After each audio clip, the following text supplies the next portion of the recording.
అమెరికాలో చిందరవందరగున్న మీ ఇంటికి handyman, cleaning, plumbing services కోసం కాంటాక్ట్ ఇన్స్టా సర్వీస్. యూఎస్ లో ఎక్కడైనా ఎప్పుడైనా. For instant bookings visit instaservice.com.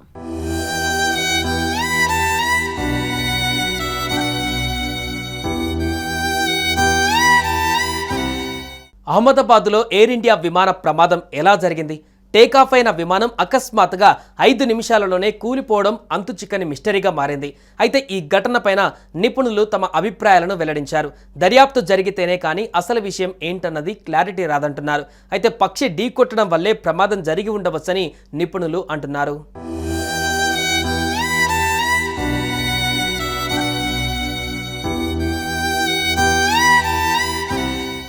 Ahmedabad నుంచి లండన్ టేకాఫ్ అయిన ఎయిర్ ఇండియా విమానం అకస్మాత్తుగా 5 నిమిషాలలోనే కూలిపోయింది. విమానం భారీ ఎత్తు నుంచి కూలిపోవడంతో పాటు అప్పుడే టేకాఫ్ కావడంతో ఫుల్ ఫ్యూయల్ కెపాసిటీతో విమానం ఉండవచ్చని తెలుస్తోంది.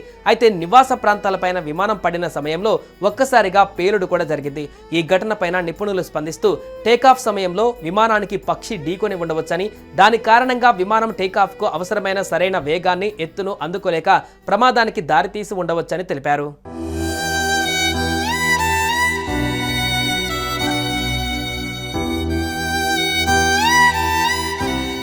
విమానయాన రంగ నిపుణుడు, మాజీ senior pilot captain Saurabh Bhatnagar ఈ ప్రమాదం పైన స్పందించారు.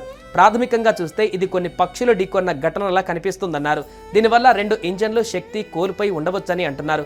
టేకాఫ్ సజావుగానే జరిగింది. అయితే గేర్లను పైకి తీసుకునే లోపే విమానం కిందికి దిగడం ప్రారంభించింది. ఇంజన్లు శక్తిని కోల్పోయినప్పుడు లేదా విమానం పైకి లేచే శక్తిని కోల్పోయినప్పుడు మాత్రమే ఇలా జరుగుతుంది. అసలు కారణం దర్యాప్తులో తేలుతుందని వివరించారు.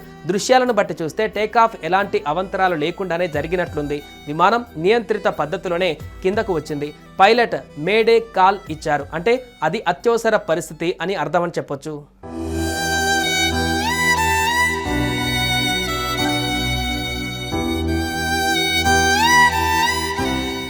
అయితే విమానం రన్వే నుంచి 1:39 టేకాఫ్ అయి కొద్ది నిమిషాలలోనే విమానం నుంచి పైలట్లు ఎయిర్పోర్ట్లోని ఏటీసీకి మేడే కాల్ పంపారు. అయితే వాస్తవానికి మేడే కాల్ అనే దానిని అత్యవసర సమయంలో తాము ప్రమాదంలో ఉన్నామని, తమకు సహాయం కావాలని కోరుతూ షిప్పులు, విమానాలు రేడియో కమ్యూనికేషన్ ద్వారా పంచుకునే వ్యవస్థ. ఇది తమకు ప్రాణాపాయం ఉందని, సహాయం కావాలని కోరుతూ చేసే రిక్వెస్ట్.